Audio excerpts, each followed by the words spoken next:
தினம்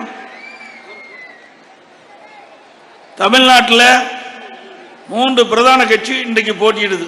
அது 2 கட்சிக்கு தான் போட்டி. ஒரு கட்சி ஏதோ தேர்தல் நிற்பதற்காக நிற்கிறாங்க. 2 கட்சின்னு உங்களுக்கு எந்த கட்சின்னு தெரியும். ஒன்று அதிமுக, மற்றொன்று திமுக. இந்த 2 கட்சி தான் போட்டி. அதுல முதலிடத்தில் இருப்பது அதிமுக.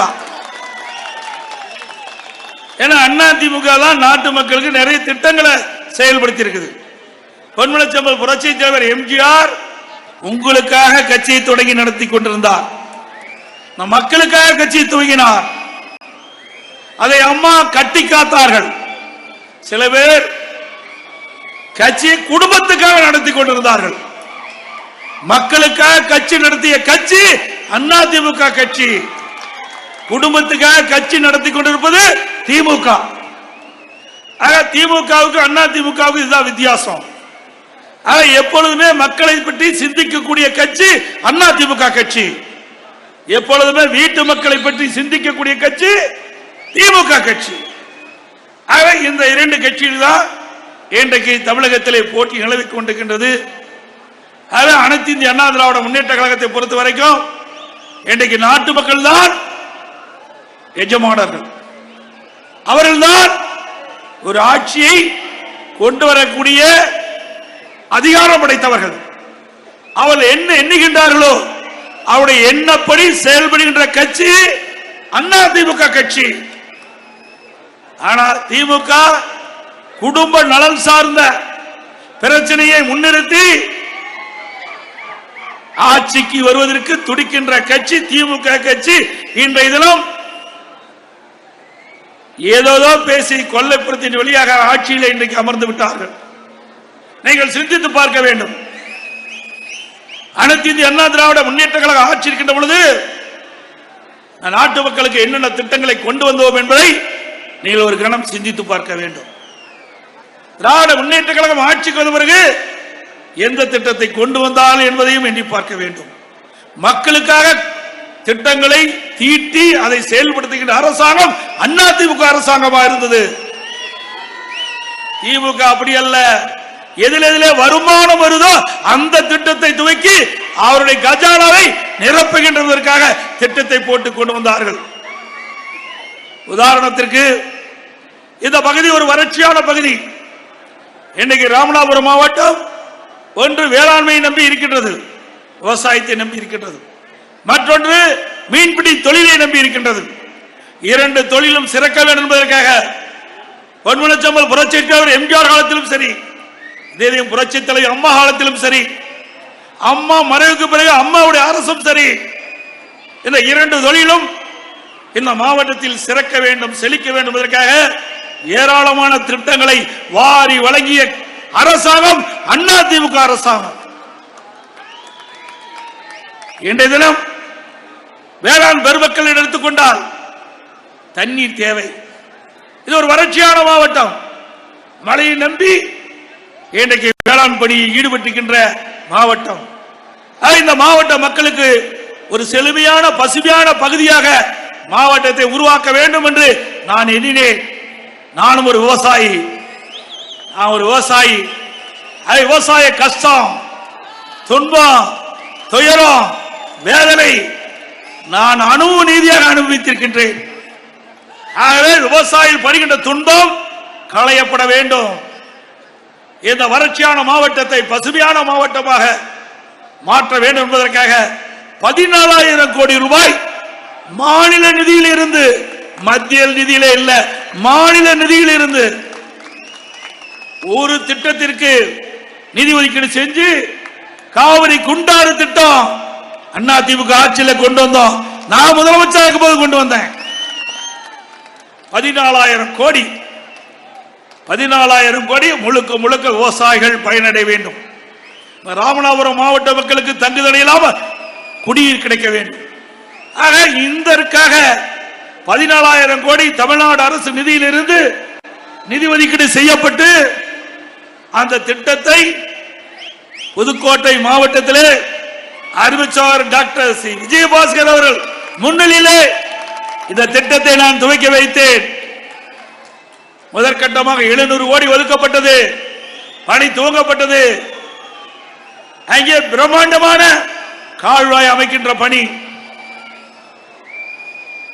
6 அரட்டையும் தண்ணி, 6000 கன அடி தண்ணி அந்த கால்வாய் வழியாக நம்முடைய ராமநாதபுரம் மாவட்டம் வரை வருவதற்கு அந்த திட்டத்தை கொண்டு வந்த அரசாங்கம் அதிமுக அரசாங்கம். திரு ஸ்டாலின் அவர்களே, தமிழகத்தில் விவசாயிகளுக்காக இவ்வளவு கோடி நிதி ஒதுக்கிட்டது கிடையாது. அந்த நிதியை இந்த மாவட்ட மக்களுடைய நலன் கருதி, விவசாயிகளுடைய நலன் கருதி இந்த திட்டத்தை கொண்டு வந்த அரசாங்கம் அதிமுக அரசாங்கம், அதிமுக கட்சி. ஆனால் அந்த திட்டத்தையும் முடக்கிவிட்டார்கள். அந்த திட்டத்தையும் முடக்கிவிட்டார்கள். அவரெல்லாம் உங்களை நோக்கி வாக்குகள் சேகரிக்க வருவார்கள். கேளுங்கள், இவ்வளவு பெரிய திட்டம், எங்கள் கனவில் கூட நினைத்து பார்க்காத திட்டம், காவிரி குண்டாறு திட்டம். அப்படிப்பட்ட திட்டத்தை எடப்பாடி பழனிசாமி அவர்கள் முதலமைச்சர் இருந்த காலகட்டத்தில், அவர் ஒரு விவசாயி இருந்த காலகட்டத்தில் கொண்டு வந்த திட்டத்தை ஏன் முடக்கிறீர்கள் என்று கேள்வி கேளுங்கள். இன்று வரை அதிமுக அரசாங்கம் இருந்திருந்தால் அந்த திட்டம் முழுமை பெற்றிருக்கும். இந்த பகுதியில் இருக்கின்ற மக்களுக்கு காவிரி தண்ணீர் கிடைத்திருக்கும். அதை தடுத்து நிறுத்தியது விடியா திமுக அரசு, திரு ஸ்டாலின் அரசு. சிந்தித்து பாருங்கள். இவர்களெல்லாம் நன்மை செய்வார்கள். இவர்களுக்காக நீங்கள் வாக்களிக்க போறீர்கள். இங்கே வந்திருக்கிறீர்கள், யாரும் வாக்களிக்க மாட்டார்கள். வெளியிலே வீட்டிலே இருக்கிறார்களோ அங்கே போய் நீங்கள் சொல்லுங்கள், எடுத்து சொல்லுங்கள். அதிமுக வெற்றி பெற்று வந்தால்தான் இந்த திட்டம் தொடரும். இல்லாவிட்டால் இந்த திட்டத்தை முடக்கி விடுவார்கள். இன்றைக்கு முடக்கி விட்டார்கள். இந்த திட்டம் தொடர வேண்டும் என்று சொன்னால் நம்முடைய வெற்றி வேட்பாளர் திரு சகோதரர் ஜெய பெருமாள் அவர் வெற்றி பெற வேண்டும். வேண்டும் என்ற திட்டமிட்டு விவசாயிகளை அலட்சியப்படுத்தி, ராமநாதபுரம் மாவட்ட மக்களை அலட்சியப்படுத்தி, இந்த மக்களுக்கு துரோகம் செய்கின்ற விதமாக இந்த அற்புதமான பெரிய திட்டத்தை இன்றைக்கு முடக்கி இருக்கிறீர்களே, இது நியாயமா? இதில் அரசியல் செய்யலாமா? அரசியல் காழ்ப்புணர்ச்சி இருக்கலாமா?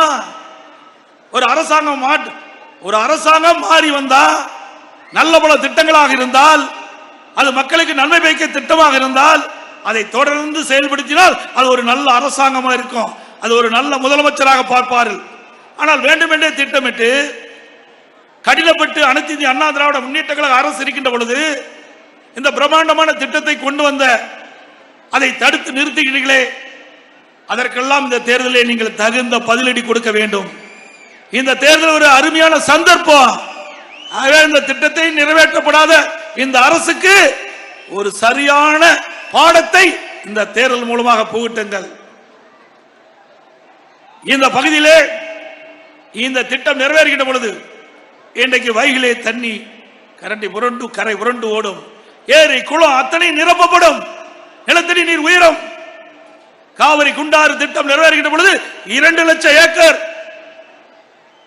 நிலத்தடி நீர் உயர்ந்து வேளாண் பெருமக்களுக்கு தேவை நீர் கிடைக்கும், குடிப்பதற்கு தேவை நீர் கிடைக்கும். அப்படி அற்புதமான திட்டத்தை முடக்கிய அரசு விடியா திமுக அரசு. அது மட்டுமல்ல, வைகை இன்றைக்கு வைகை நதி, வைகை டேம் அனைத்து இந்திய அண்ணா திராவிட முன்னேற்ற கழக அரசு இருக்கின்ற பொழுது, இதே புரட்சி தலைவி அம்மா தமிழகத்துடைய முதலமைச்சர் இருக்கின்ற பொழுது உச்ச நீதிமன்றத்தின் மூலமாக நல்ல தீர்ப்பை பெற்றார்கள். 136 அடியிலிருந்து 142 அடி உயர்த்தப்படும் என்ற முதற்கட்டமாக ஒரு தீர்ப்பை பெற்றார்கள். அம்மாவுடைய தீர்ப்பின் அடிப்படையில் 5 மாவட்ட மக்களுக்கு இன்றைக்கு வைகை நதி இன்றைக்கு தண்ணீர் கொடுத்துக் கொண்டிருக்கிறது. இன்றைக்கு முல்லை பெரியார் அணை நீர்மட்டம் 136 அடியிலிருந்து 142 அடியாக உயர்த்துவதற்கு உச்ச நீதிமன்றத்திலே நாம் தீர்ப்பை பெற்றோம். அங்கே நீர் விழுந்தால்தான் இங்க வைகை அணையில நீர் உயரும். அது மட்டுமல்ல, உச்ச நீதிமன்றம் தீர்ப்பு கொடுத்தது அந்த அணையை பலப்படுத்திய பிறகு 142 152 அடியாக உயர்த்தலாம் என்று. அம்மா இருக்கின்ற பொழுது நான் பொதுப்பணித்துறை அமைச்சராக இருந்தேன். அப்பொழுது அம்மா ஒரு உத்தரவை போட்டார்கள். உச்ச நீதிமன்ற தீர்ப்பின்படி அணையை பலப்படுத்த வேண்டும், முல்லை பெரியார் அணையை பலப்படுத்துங்கள், அதற்கு தேவையான நிதி ஒதுக்குங்கள் என்று சொன்னார்கள். அம்மாவுடைய ஆணைப்படி நிதி ஒதுக்கப்பட்டது. அதற்கு டெண்டர் விடப்பட்டு அணை துவங்கப்பட்டது. ஆனால் கேரளா அரசாங்கம் அந்த முல்லை பெரியார் அணையின் ஓர பகுதியில் இருந்த மரங்கள் வெட்டுகின்ற பொழுது நம் அதிகாரிகள் மீது வழக்கு போட்டு வழக்கு நடைபெற்றுக் கொண்டிருக்கிறது. ஆகவே அதையும் தடுத்து நிறுத்தினார்கள். நாம் நீதிமன்றம் சென்றோம். உச்ச நீதிமன்ற தீர்ப்பின்படி 142 அடியில் அந்த அணையை உயர்த்துகின்ற பொழுது 152 அடியாக உயர்த்துகின்ற பொழுது அணையை பலப்படுத்த வேண்டும் என்று தீர்ப்பு, அந்த தீர்ப்பின் அடிப்படையில் தான் நாங்கள் செயல்படுகிறோம் என்று அந்த வழக்கு தொடர்ந்தும் அப்படியே நிலுவையில் கிடக்குது. அது மட்டுமல்ல, அந்த முல்லை பெரியார் அணையுடைய நீர் பகுதி இன்றைக்கு பல்வேறு இடங்களில் தேங்கி நிற்கின்றது. அந்த தேங்கி நிற்கின்ற பரப்பளவிலே கேரள அரசு பார்க்கிங் அதை பயன்படுத்த முற்பட்டார்கள். அதற்கும் வழக்கு போட்டிருக்கிறோம். எதற்காக சொல்லிட்டேன் என்று சொன்னால், முல்லை பெரியார் அணையிலிருந்து தான் வைகைக்கு தண்ணீர் வருகிறது. வைகை அணையிலிருந்து தான் இங்கே உங்களுக்கு வைகை டேமில் தான் இந்த பகுதிக்கு தண்ணீர் வருகிறது. ஆகவே இது விவசாய பெருடி மக்கள் நிறைந்த பகுதியாக இருக்கின்ற காரணத்தினாலே உங்களுக்கு கிடைக்க வேண்டிய நீர் கிடைக்க வேண்டும் என்பதற்காக சட்ட போராட்டம் நடத்திய அரசாங்கம் அதிமுக அரசாங்கம். திரு ஸ்டாலின் அவர்களே, அது மட்டுமல்ல, இங்கே கச்சத்தீவு பிரச்சனை, இன்றைக்கு மீனவருடைய பிரச்சனை கச்சத்தீவு. அனைத்து இந்திய அண்ணா திராவிட முன்னேற்ற கழக அரசு இருக்கின்ற பொழுது இதே புரட்சி தலைவர் அம்மாள் தொடர்ந்து வலியுறுத்தினார்கள். மீனவ சமுதாய மக்களுடைய கோரிக்கையின் அடிப்படையிலே இந்தியாவுடன் இருந்த கச்சத்தீவை 1974 ஆண்டு மத்தியிலே காங்கிரஸ் ஆட்சி, தமிழகத்திலே திரு கருணாநிதி அவர்களது தலைமையிலே திமுக ஆட்சி. அந்த காலகட்டத்திலே மத்திய அரசு கச்சத்தீவை இலங்கைக்கு தாரை வார்த்தது. அப்பொழுதே தமிழ்நாட்டு மக்கள் எதிர்ப்பை கிளம்பினார்கள். அன்றைக்கு தமிழகத்தை ஆண்ட திராவிட முன்னேற்ற கழகத்தைச் சேர்ந்த முதலமைச்சர் அதை கண்டுகொள்ளவில்லை. இதனால் மீனவ மக்கள் கடும் பாதிப்புக்குள்ளாக இருக்கின்றார்கள். நம்முடைய மீனவ நண்பர்கள் அந்த பகுதியிலே மீன் பிடித்துக் கொண்டிருந்தார்கள். அதுவும் இழந்து விட்டார்கள். அந்த கச்சத்தீவிலே ஓய்வெடுக்கவும் மலைகளை உலரவிடவும் அதை பயன்படுத்தி வந்தார்கள். இந்த கச்சத்தீவை இந்திய அரசு இலங்கைக்கு தாரை வார்த்த காரணத்தினாலே நமக்கு அந்த உரிமை பறிபோய்விட்டது. இதனால் மீனவ மக்கள் கடுமையாக பாதிக்கப்பட்டுக் கொண்டிருக்கிறார்கள். இன்றைக்கு நம்முடைய மீனவ நண்பர்கள் மீன் பிடிக்க செல்கின்ற பொழுது இலங்கை கடற்படைகள் அவ்வப்போது அவர்கள் கைது செய்யப்பட்டு சிறைப்பிடிப்பது தொடர்ந்து வாடிக்கையாக இருந்து கொண்டிருக்கிறது. அது மட்டுமல்ல, நம்முடைய மீனவருடைய உடைமைகளை சேதப்படுத்துகிறார்கள், வலைகளை சேதப்படுத்துகிறார்கள். அவர்கள் பிடித்த மீனை கடலை கொட்டி அவர்களை நஷ்டத்துக்கு ஆளாக்கின்றார்கள். இந்த நிலையெல்லாம் மாற வேண்டும் என்று சொன்னால் மீண்டும் கச்சத்தீவை இந்தியாவுடன் இணைக்கப்பட வேண்டும். அப்படி இணைத்தால்தான் நம்முடைய மீனவ மக்களுடைய துன்பங்கள் அகலும். அதற்காக இதே புரட்சி தலைவி அம்மா அவர்கள் 2008 ஆண்டு அம்மாவை முன்வந்து உச்ச நீதிமன்றத்திலே வழக்கு தொடர்ந்தார்கள். இந்த கச்சத்தீவு இந்திய பாராளுமன்றத்தினுடைய அனுமதி பெறாமல் கச்சத்தீவை இலங்கைக்கு தாரை வார்த்தது தவறு என்று அதை மத்திய அரசு திருப்பப்பட வேண்டும் என்று உச்ச நீதிமன்றத்திலே 2008 ஆண்டு வழக்கு தொடர்ந்தவர் நம்முடைய இதய புரட்சி தலைவி அம்மா திரு ஸ்டாலின் அவர்களே. அது மட்டுமல்ல, 2011 ஆண்டு வருவாய் ஆவணங்களில் கச்சத்தீவின் நிலப்பகுதி ராமநாதபுரம் சமஸ்தானத்தில் இருப்பதால் வருவாய்த்துறையும் அந்த வழக்கில் சேர்த்துக் கொள்ளப்பட்டது. அதற்கு பிறகு 2014 ஆண்டு பாரதிய ஜனதா கட்சியுடைய அரசு மத்தியிலே அமைந்தது. அப்பொழுது இதே புரட்சி தலைவி அம்மா அவர்கள் கச்சத்தீவை இந்தியாவுடன் இணைக்கப்பட வேண்டும். அது மீனவருடைய பிரச்சனையாக இருந்து கொண்டிருக்கின்றது. மீனவருடைய நலன் கருதி இந்த கச்சத்தீவை இந்தியாவுடன் இணைப்பதற்கு நீங்கள் நடவடிக்கை மேற்கொள்ள வேண்டும் என்று கடிதம் எழுதினார்கள் பாரத பிரதமர் திரு மோடி அவர்களுக்கு. பிறகு இதே புரட்சி தலைவி அம்மா அவர்கள் நேரடியாக பாரத பிரதமர் திரு மோடி அவர்களை சந்தித்து மீனவருடைய கோரிக்கையை நேரடியாக பேசினார்கள்.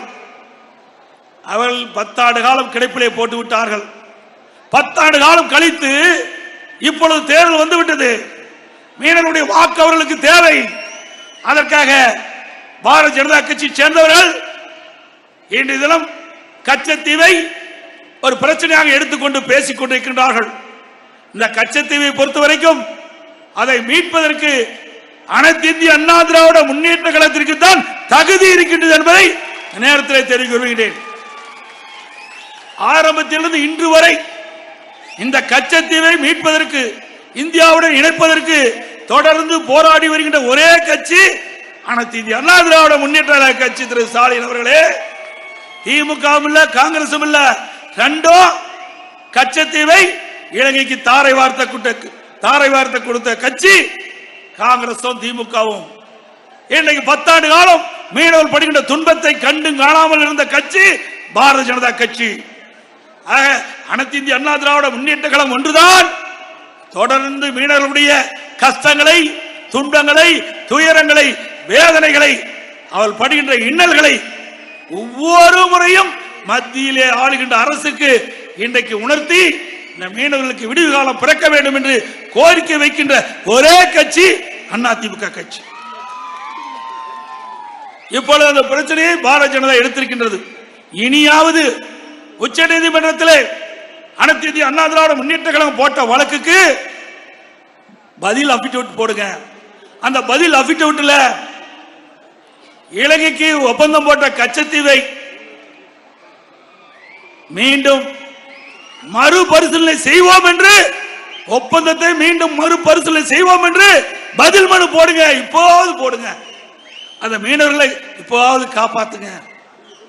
ஆக அனைத்து இந்திய அண்ணா திராவிட முன்னேற்ற கழகத்தை பொறுத்த வரைக்கும் மீனவர்களுக்காக தொடர்ந்து குரல் கொடுக்கின்ற கட்சி அதிமுக கட்சி, அதிமுக அரசாங்கம்.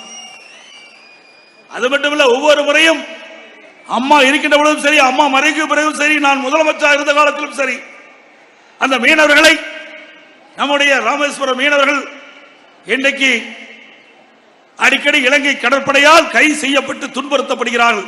அப்பொழுதெல்லாம் மத்திய அரசுக்கு உடனுக்குடன் தெரிவித்து கைது செய்யப்பட்டவர்களை விடுதலை செய்வதற்காக தொடர்ந்து வலியுறுத்தி விடுதலை செய்ய வைச்ச கட்சி அதிமுக கட்சி, அதிமுக அரசாங்கம். மீனவருடைய படகுகள் இன்றைக்கு இலங்கை கடற்படையால் பறிமுதல் செய்யப்பட்டது. அந்த படகுகள் எல்லாம் சேதமடைந்திருந்தன. அதை சீர் செய்வதற்கு நிதியுதவி அளித்த அரசாங்கம் அதிமுக அரசாங்கம். திரு ஸ்டாலின் அவர்களே, அதே போல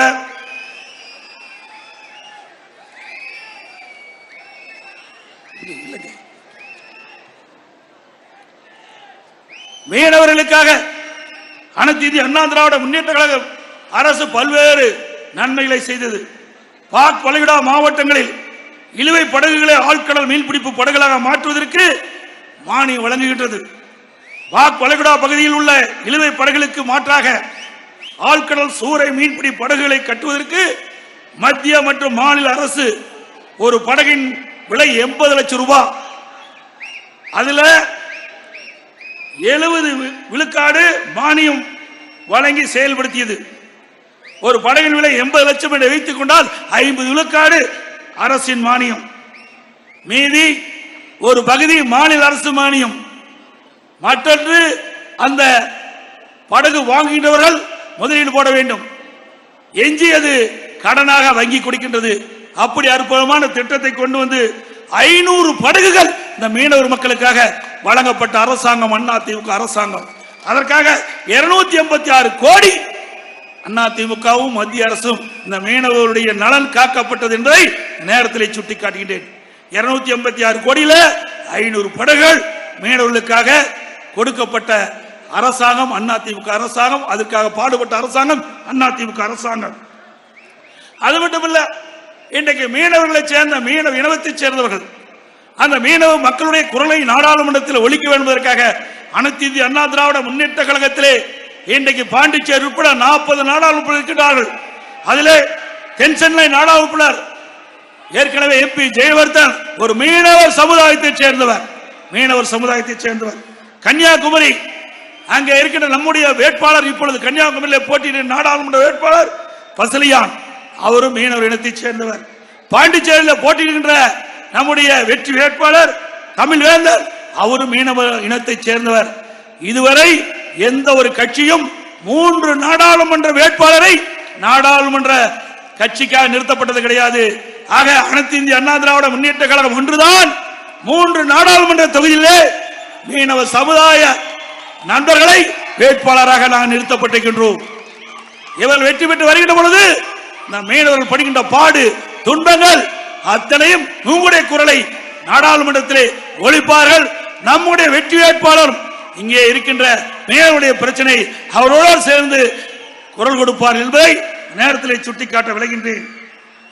அது மட்டுமல்ல, இன்றைய தினம் அனைத்து இந்திய அண்ணா திராவிட முன்னேற்ற கழக ஆட்சி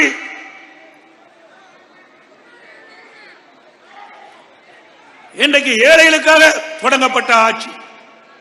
அனைத்து இந்திய அண்ணா திராவிட முன்னேற்ற கழகத்தில் விவசாய தொழிலாளி மீனவர்கள் மீன்பிடி தொழில் ஈடுபட்டுகளுக்கு வீடுகள் கட்டி கொடுத்தோம், பசுமை வீடுகளை கொடுத்தோம், அதையும் நிறுத்தப்பட்டு விட்டார்கள். இந்த விடியா திமுக அரசு அது நிறுத்தப்பட்டு விட்டது. பாரத பிரதமர் வீடு கட்டு திட்டம் அதுவும் இன்னைக்கு நிறுத்துகின்ற சூழ்நிலைக்கு தள்ளப்பட்டு விட்டது. ஏழைகளுக்கு இன்றைக்கு வீடு கட்டுகின்ற சூழ்நிலை இன்றைக்கு இந்த ஆட்சியில் கைவிடப்பட்டது.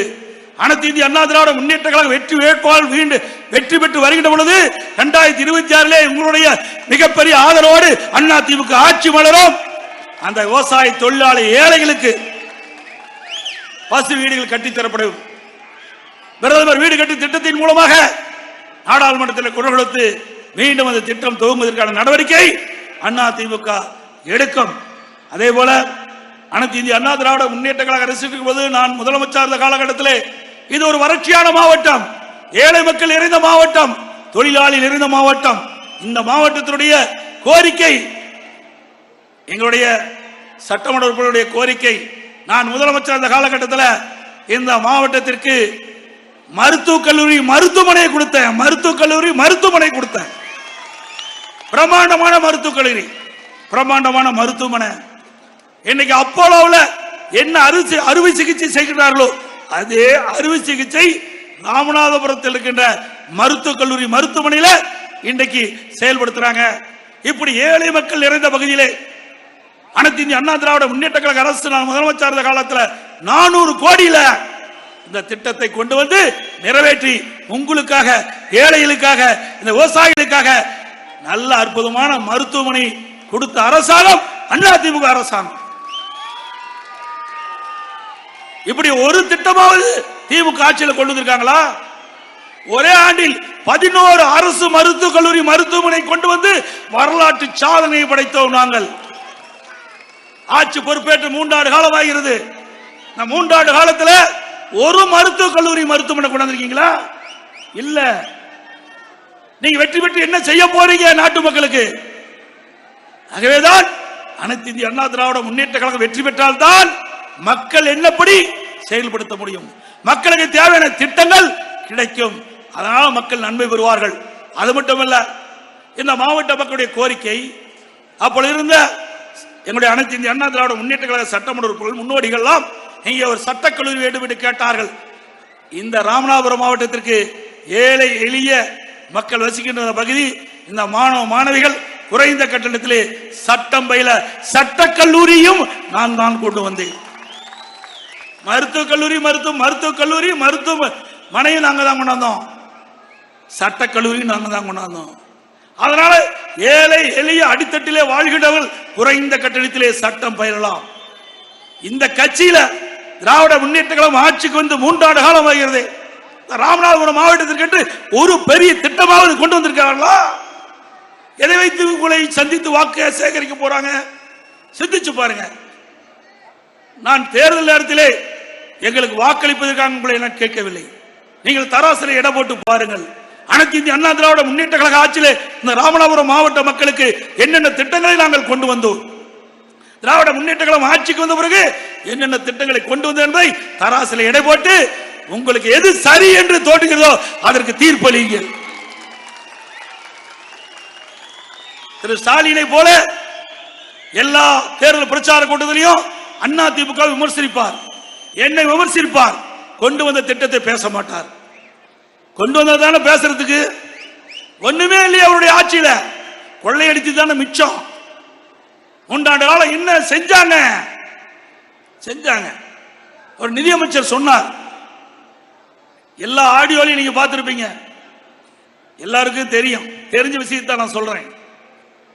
திரு சபரீஸ்வரன், திரு ஸ்டாலினுடைய மருமகன், உதயநிதி ஸ்டாலின் திரு ஸ்டாலினுடைய மகன், திரு சபரீஸ்வரன் திரு உதயநிதி ஸ்டாலின் இருவரும் 2 ஆண்டு காலத்தில் 30,000 கோடி ஊழல் செய்து அந்த பணத்தை என்ன செய்வது என்று தெரியாமல் தடுமாறிக் கொண்டிருக்கிறார் என்று ஆடியோவில் பேசுறார்.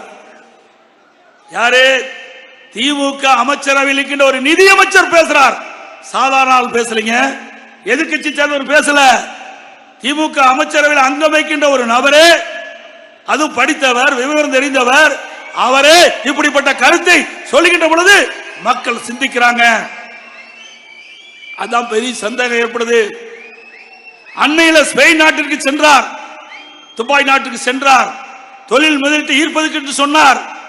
தொழில் முதலீட்டு ஈர்க்கல்ல, ஏற்கனவே 30,000 கோடி உருண்டு விரண்டு கொண்டிருக்கின்றது, தடுமாறி கொண்டிருக்கிறது 30,000 கோடி, அதை முதலீடு செய்ய போயிருக்கிறார் என்று மக்கள் சந்தேகப்படுகிறார்கள். ஏன்னா ஸ்பெயின் நாட்டிற்கு 2 மாசத்துக்கு முந்தி போனார், அங்க போய் தொழில் முதலீட்டு ஈர்ப்புன்னு சொல்லிட்டு போனார். அந்த நாடு இன்னைக்கு பொருளாதாரத்தில் நசுங்கி இருக்கின்ற போது எங்க தொழில் முதலீட்டு அங்க ஈர்க்க முடியும்?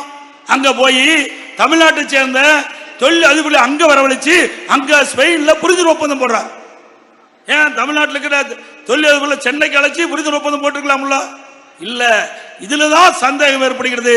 நிதியமைச்சர் சொன்னவாறு அந்த 30,000 கோடி எங்கெங்கெல்லாம் போகுது என்று மக்களுக்கு சந்தேகம் ஏற்படுகிறது. திரு ஸ்டாலின் அவர்களே, விளக்க வேண்டிய கடமை உங்களது. அனைத்து இந்திய அண்ணா திராவிட முன்னேற்ற கழக அரசு 2026 அமையும், இதற்கு பதில் சொல்லி ஆக வேண்டும் திமுக அரசாங்கம்.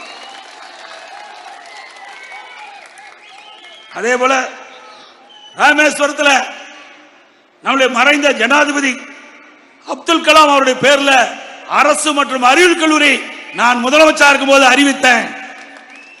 இன்னைக்கு ஸ்டாலின் பேசுறாரு, சிறுபான்மை மக்களுக்கு பாதுகாவலர் இருப்புன்னு பேசுறாரு. இன்னைக்கு நம்முடைய நாட்டுடைய ஜனாதிபதி தேர்தல் வந்தது. அப்பொழுது இதே புரட்சி தலைவி அம்மா அவர்கள் மரியாதைக்குரிய அப்துல் கலாம் அவர்களை ஜனாதிபதி வேட்பாளர் ஆதரித்தார்கள். அப்பொழுது திராவிட முன்னேற்ற கழகம் அவரை எதிர்த்து போட்டியிட ஆதரித்தார். அப்பொழுது தேர்தல் வந்தது. அப்பொழுது இதே புரட்சி தலைவி அம்மாவுடைய ஆணைப்படி அனைத்து இந்திய அண்ணா திராவிட முன்னேற்ற கழக சட்டமன்ற உறுப்பினர், நாடாளுமன்ற உறுப்பினர் மரியாதைக்குரிய மறைந்த அப்துல் கலாம் அவர்களுக்கு வாக்களித்து இந்திய நாட்டுடைய ஜனாதிபதி ஆக்கினாங்க. நீங்களா சிறுபான்மை மக்களை ஆதரிக்கக்கூடியவர்கள் சந்தர்ப்பவாதிகள், திராவிட முன்னேற்ற கழகத்தை சேர்ந்தவர்கள் சந்தர்ப்பவாதிகள். அது மட்டுமல்ல, பரமக்குடியில் அரசு கலைக்கல்லூரி அதிமுக ஆட்சியில் துவக்கப்பட்டது. உத்தரகாச மங்கில மிளகாய் பதப்படுத்த குடோன் 3 கோடியில, பரமக்குடி புறவழிச்சாலை அதிமுக ஆட்சியில் அமைக்கப்பட்டது. இன்றைக்கு மாவட்டம் முழுவதும் பல்வேறு நெடுஞ்சாலைகள், உள்ளாட்சி சாலைகள் இன்றைக்கு 1000 கோடிக்கு மேலாக செலவழிக்கப்பட்டு அருமையான சாலைகளாக அமைக்கப்பட்டது. அதுபோல தடுப்பணைகள் அதிமுக ஆட்சியில் கொண்டு வந்தோம்.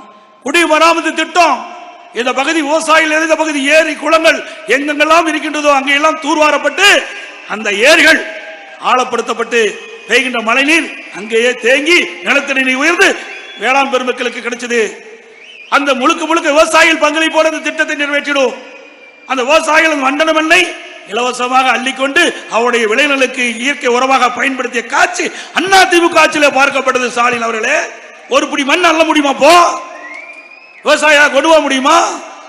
அதிமுக ஆட்சியில் எல்லா விவசாயிகளும் மனதார பாராட்டினார்கள். இன்றைக்கு ஏரி குளம் குட்டையில் இருக்கின்ற வண்டல் மண் எல்லாம் அள்ளி கொண்டு போய்க்கூடிய திட்டத்தை கொண்டு வந்து நடைமுறைப்படுத்திய அதிமுக அரசுக்கு பாராட்டை தெரிவித்தார்கள்.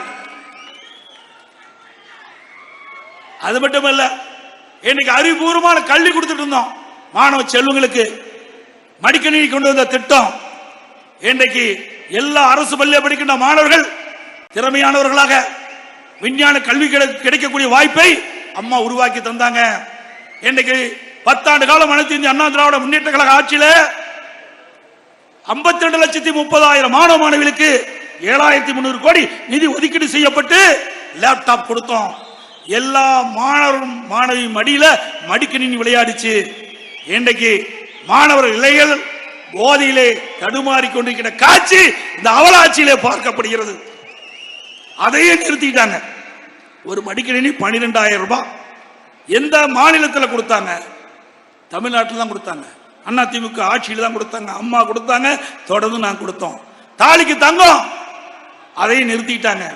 அவருடைய தேர்தல் அறிக்கையில் குறிப்பிட்டாங்க, திமுக தேர்தல் அறிக்கையில் குறிப்பிட்டாங்க 20 திருமண உதவி திட்டம் 25,000 30,000 உயர்த்தப்படும், 50,000 60,000 உயர்த்தப்படும். திட்டத்தையே ரத்து பண்ணிட்டாங்க. மூச்சுக்கு 300 தடவை திரு ஸ்டாலின் பேசுறார். திராவிட முன்னேற்ற கழகத்துடைய தேர்தல் அறிக்கை 98% நிறைவேற்றப்பட்டதுன்னு. அப்புறம் எதுக்கு இதை ரத்து பண்ணீங்க? இன்னைக்கு அனைத்து இந்திய அண்ணா திராவிட முன்னேற்ற கழக ஆட்சி அம்மா இருக்கின்ற பொழுது தாலிக்கு தங்கம் திட்டத்தை கொண்டு வந்து ஏழை குடும்பத்தில் பிறந்த பெண்களுக்கு திருமணம் ஆகின்ற பொழுது ஒரு சவரன் ஒரு பவன் இன்னைக்கு 52,000 ரூபாய்க்கு விற்குதுங்க. 52,000 ரூபாய் மதிப்புள்ள தங்கத்தை தாலிக்கு கொடுத்த ஒரே அரசாங்கம் இந்தியாவில் அதிமுக அரசாங்கம் தான். அதையும் நிறுத்திட்டீங்க. தேர்தல் அறிக்கையில குறிப்பிட்டாங்களே, பல்வேறு திட்டங்களை குறிப்பிட்டாங்களே. 100 நாள் வேலை திட்டம் 180 நாளாக உயர்த்தப்படும். உயர்த்தினாங்களாமா? சத்தமா சொல்லுங்கம்மா, உயர்த்தினாங்களா இல்லையா? இல்ல, நாமம் போட்டாங்க. ரேஷன் கடையில் 2 கிலோ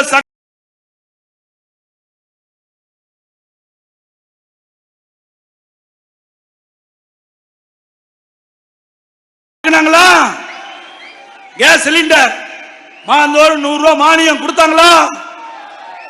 நம்முடைய இளைஞர்கள் வங்கியில கல்வி கடன் வாங்கினாங்க.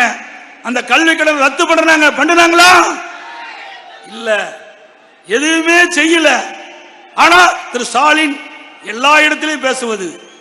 2021 சட்டமன்ற பொதுத் தேர்தலின் போது திராவிட முன்னேற்ற கழகத்தின் சார்பாக 520 அறிவிப்புகள் வெளியிட்டோம். அதில் 98 அறிவிப்புகள் 98% நிறைவேற்றப்பட்டது என்ற ஒரு பச்சை பை சொல்லுகின்ற முதலமைச்சர் திரு ஸ்டாலின்.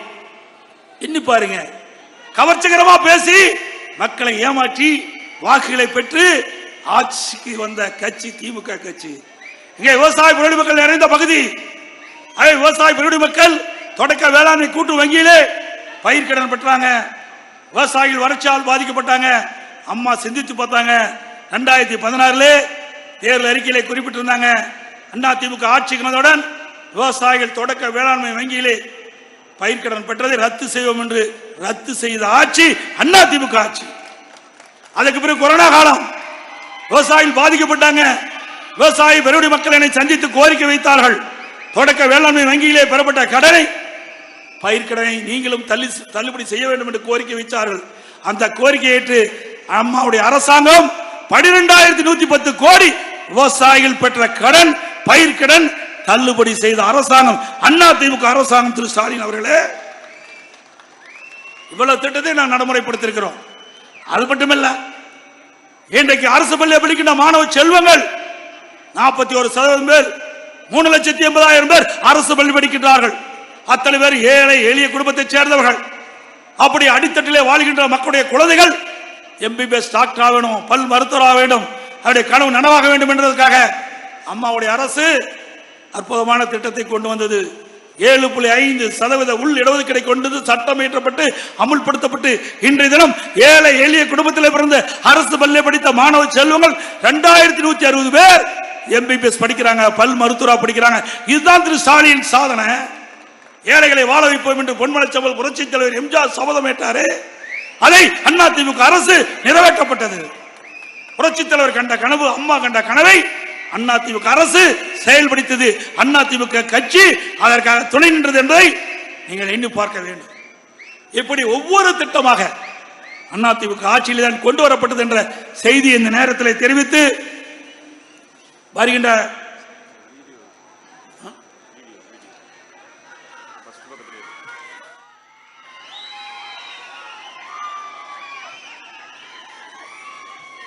திரு ஸ்டாலின் அவர் அறிவுஜீவி மாதிரி பேசுறார்.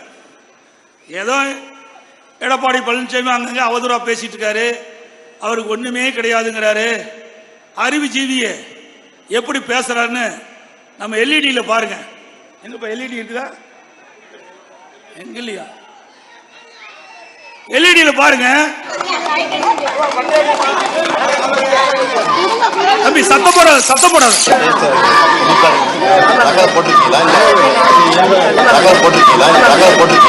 சவுண்ட் கம்மியா வைப்பா, மறுபடியும் போடு. சவுண்ட் கம்மியா வை. சவுண்ட்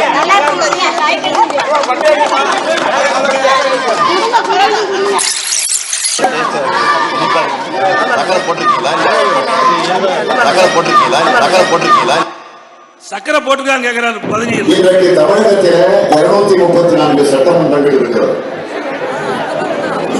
234ல ஒரு ஆட்சி இருக்கணும்னா அதுல 50% மேல இருக்கணும். 117 118 இருக்கணும்.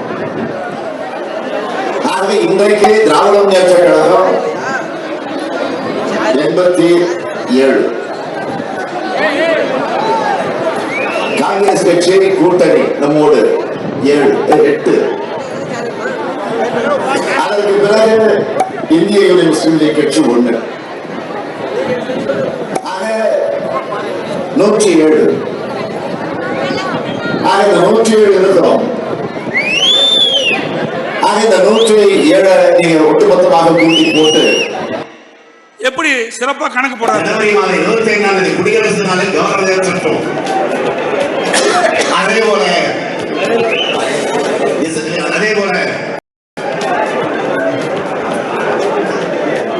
ஜனவரி மாதம் டிசம்பர் மாதம் 25ஆம் தேதி கவர்னர் கொடியை வைத்து வைக்க நாங்கள் மறுக்கிறேன். ஆனால் ஜனவரி மாதம் 15ஆம் தேதி சோதனை நாள் வருகிற போது ஆகஸ்ட் 15ஆம் தேதி சோதனை நாள் வருகிற போது எப்படியெல்லாம் பேசுறாரு பாருங்க. தப்பு தப்பா பேசிவிட்டு நம்ம பற்றி குறை சொல்றார். ஸ்டாலின் அவர்களே, உங்களை விட எங்களுக்கு சற்று அறிவு அதிகம் என்பதை இந்த வீடியோ மூலமா மக்கள் தெரிஞ்சிட்டா சரி.